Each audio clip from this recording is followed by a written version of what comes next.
Je relisais Al-Fawaid, Fawaid al-Fawad ibn al-Qayyim, rahimahullah, avec sa nouvelle taba'a de Dar Alam al-Fawaid, avec le tahqiq, la recension de Mohamed Aziz Shams, donc ils font partie du grand projet sous la tutelle de Bakr Abu Zayd, rahimahullah, et qui est financé par Mouassasa Suleiman ibn Abdelaziz al-Rajihi, al-Khairiyya. Et donc ici, je suis tombé sur deux leçons très subtiles. La première, elle touche éventuellement, puisque c'est l'occasion, la fête nationale saoudienne, donc Yom el-Watan. Et ici, on pourrait éventuellement faire une petite analyse très succincte, bien sûr, une petite analyse linguistique du terme Watana, avec son utilisation dans un verset, ou en tout cas son explication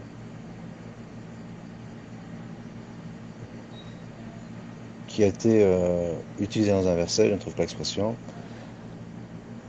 Il dit, Ibn al-Qayyim, page 23, Fa'idatun Jalila, donc une leçon subtile, au sujet du verset Huwa alladhi ja'ala lakum al-arda dalulan famshu fi manakibiha wa kulu min rizqihi wa ilayhi an-nushur. Donc c'est le verset 15 de la sourate Al-Mulk. Et il explique que Allah Azza wa Jal, il a aplané, ici c'est aplanir, donc c'est un argument supplémentaire sur lequel la terre est ronde, j'en ai expliqué, il a aplani. Ici il a ja'alakum al-ard dalulan, dalulan c'est-à-dire qu'il a, en fait je dis aplanir mais il faudrait trouver un terme autour de dalul, qui est dans le sens où il l'a rendu praticable. Famshu fi manakibiha, vous pouvez marcher sur ces monts. Wa kulu min rizqihi, et manger de ses fruits. Wa ilayhi an-nushur, et c'est vers lui que se fera votre retour. Et à propos de Wa ilayhi an-nushur, Ibn al-Qayyim dit Wa ilayhi an-nushur ثم نبه بقوله وإليه النشور على أن في هذا المسكن غير مستوطنين ولا مقيمين. Il dit sur cette maskan, donc sur cet endroit que Dieu nous a apprêté pour qu'on puisse y vivre et nous mettre à l'épreuve, eh bien nous ne sommes pas éternels et ce n'est pas un endroit dans lequel on reste indéfiniment. Et ce qui est intéressant, c'est qu'au début du verset, il dit والذي جعل لكم الأرض ذلولا أخبر سبحانه أنه جعل الأرض ذلولا منقادا للوطء عليها. Donc la terre, il l'a rendue ذلولا, c'est la praticable, c'est le terme, de façon à ce qu'on puisse marcher dessus. Donc ici avec watana, il y a une notion d'éléments bas, ancrés, sur lesquels on marche. Et donc, sur cette terre, nous ne sommes pas éternels, nous ne sommes pas mustawtinin, wala muqimin. Donc, nous ne sommes pas des résidents éternels sur cette terre, nous ne sommes que des bal dakhalna abili sabil, nous ne sommes que des voyageurs. Et on voit bien donc que cette notion de watana, qui si on peut paraphraser ou extrapoler, assimiler à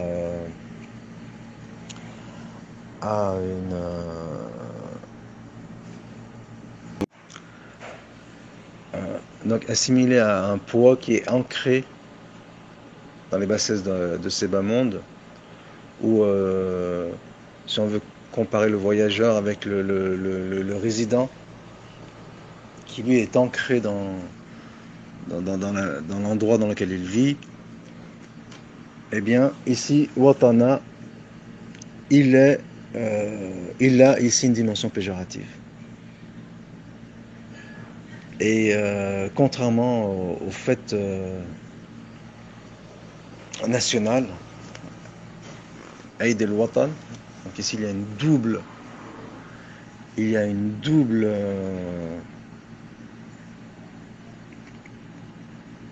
remise en question du terme Watana. La première, c'est que le Eid al-Watan, la première, c'est Eid. Donc les musulmans n'ont que deux fêtes annuelles, que sont Eid al-Kibir et Eid al-Saghir. Et la deuxième, c'est dans le Watan, le terme, donc chacun des deux termes est répréhensible, étant donné qu'il fait allusion à l'ancrage dans les plaisirs de ce bas monde. Et d'ailleurs, c'est tout la dimension du Watan. On pourra en parler longuement, en discourir longuement sur la notion de Watan et de défendre une notion qui est purement abstraite, mais qui est ancrée dans la matière. Et donc, elle se substitue aux fêtes traditionnelles qui, elles, a une dimension essentiellement qualitative, donc qui est liée à la morale, à la spiritualité, et le Eid al-Watan, et la Eid al-Watan, elle est liée à la matière, et ces dimensions est condamnable.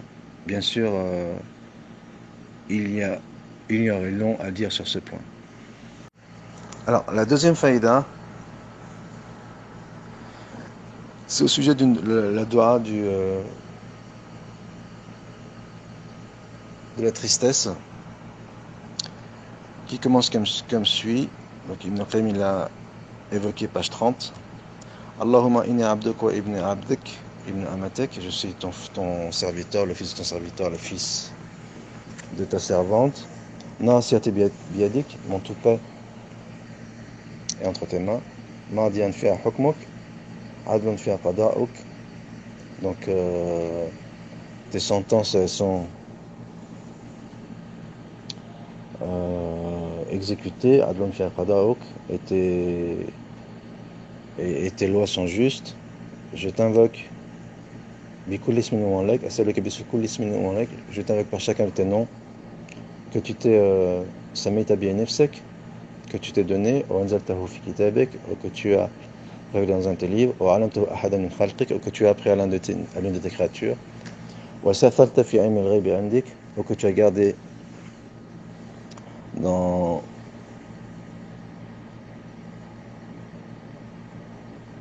le savoir, ou que tu as préservé ou tenu garder dans le savoir inconnu ou dans les mystères inconnus. Donc je suis dit direct. Que tu fasses du Coran le printemps de mon cœur, au nour le sadri, la lumière de ma poitrine, et donc de dissiper ma tristesse, une dissipation de ma tristesse, mais ça je fais du mot à mot, et le départ de hammi wa ghammi, mes soucis et mes préoccupations.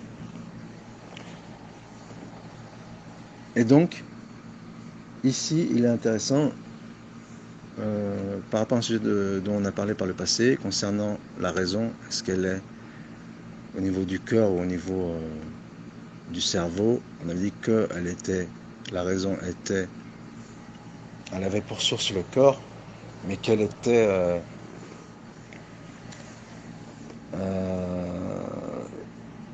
non pas télécommandée, mais qu'elle était activée tel un ordinateur par le cerveau, et que certaines fonctions du cerveau elles-mêmes étaient liées à la raison, comme le toupet, puisque le toupet c'est le lieu du mensonge et le lieu des pulsions criminelles.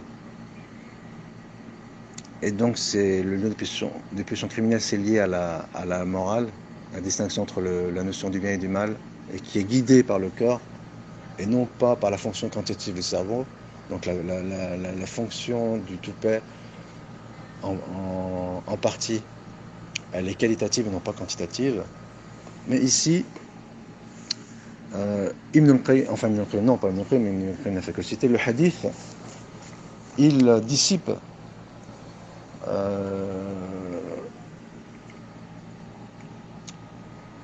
ce point qui distinguerait entre la fonction de la raison du tupé et la fonction du savant en général qui elle est purement quantitative, donc la fonction du tupé qualitative et la fonction du tupé quantitative, c'est qu'ici, au début de la doua, il dit Nasiati biyadik, donc mon tupé entre tes mains. Et pendant donc au départ c'était Tawassul ilallah, l'intercession, c'est une demande d'intercession à un certain nombre de choses. Donc ici il fait, il met en avant des prémices. Et ensuite lorsqu'il invoque, il dit Antaja Rabi qalbi, donc mon cœur, le printemps de mon cœur, wa nour le sadri, et une lumière de ma poitrine. Il y a donc ici un lien entre le toupet, qui est le lieu des pulsions criminelles, et le mensonge, et le cœur, et la poitrine. Donc on voit bien que la raison elle est commandée par le cœur et la poitrine, et que le toupet, il n'a qu'une fonction, on va dire fonctionnelle, un peu mécanique, un peu à la manière de l'ordinateur, c'est même beaucoup à la manière de l'ordinateur. Et donc on a peut-être ici confirmé notre théorie qui attribue au toupet des fonctions qualitatives, mais qui en réalité sont guidées par la fonction, par le cœur qui lui est essentiellement qualitatif. Et pour conclure, il serait bien de tisser un lien entre le cœur et la fête nationale saoudienne, en disant que sur le modèle des pays arabes sécularisés, et avant cela sur le modèle des pays européens sécularisés, on change les fêtes, ou en tout cas on encombre les fêtes religieuses déjà présentes, en sachant que la plupart des fêtes religieuses, en dehors des deux, ou les fêtes religieuses en dehors des deux fêtes légiférées par l'islam, elles sont d'origine païenne, ou en tout cas elles sont sujettes à des pratiques païennes énormément. Après, oui, il y a la fête de l'Exode, elle est légitime, mais son rite, il est purement religieux, puisqu'il consiste à jeûner, comme l'ont instauré, comme l'ont légiféré les musulmans. Et donc,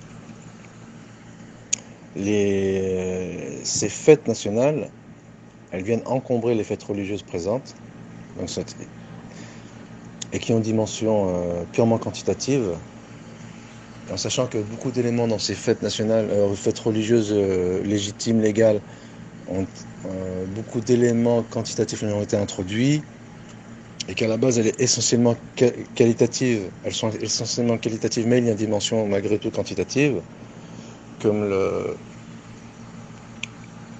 les divertissements licites, les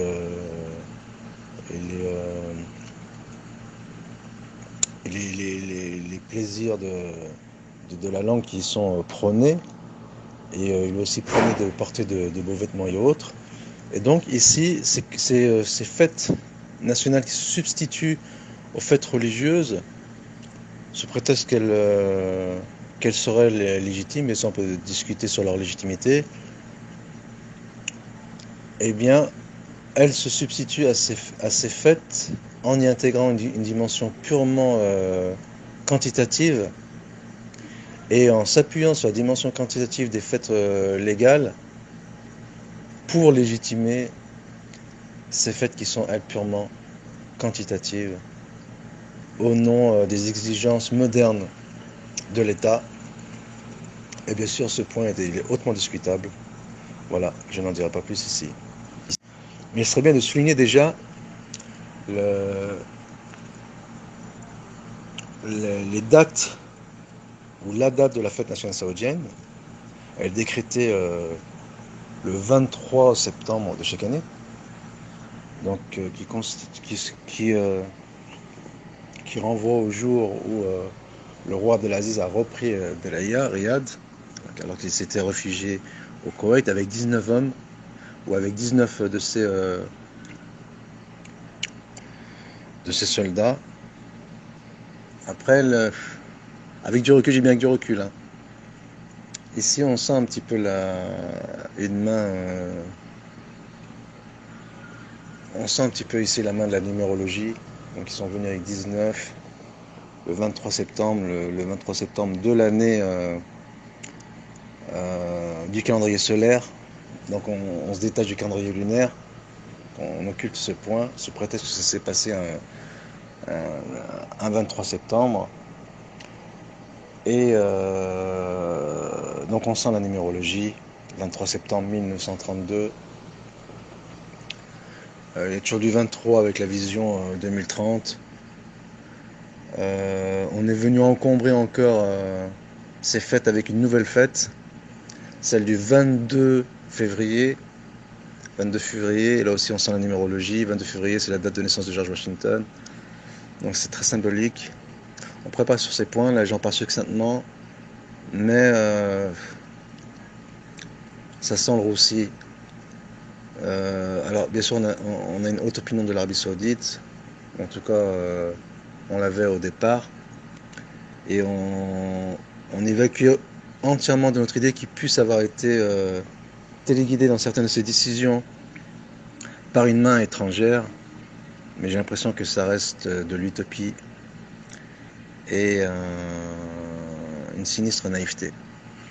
Et notons que cette nouvelle fête, donc celle du 22 février, donc qui a été récemment établie, elle ancre un peu plus l'Arabie dans le progressisme, bon, ce n'est pas étonnant, et elle confirme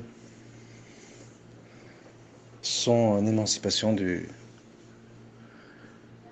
wahhabisme, entre guillemets. Bien sûr, quand j'utilise l'expression wahhabite, c'est par condescendance, c'est reprendre le vocabulaire de son adversaire pour mieux le fustiger. Voilà la raison pour laquelle j'utilise l'expression wahhabite, et ce n'est pas pour une autre raison.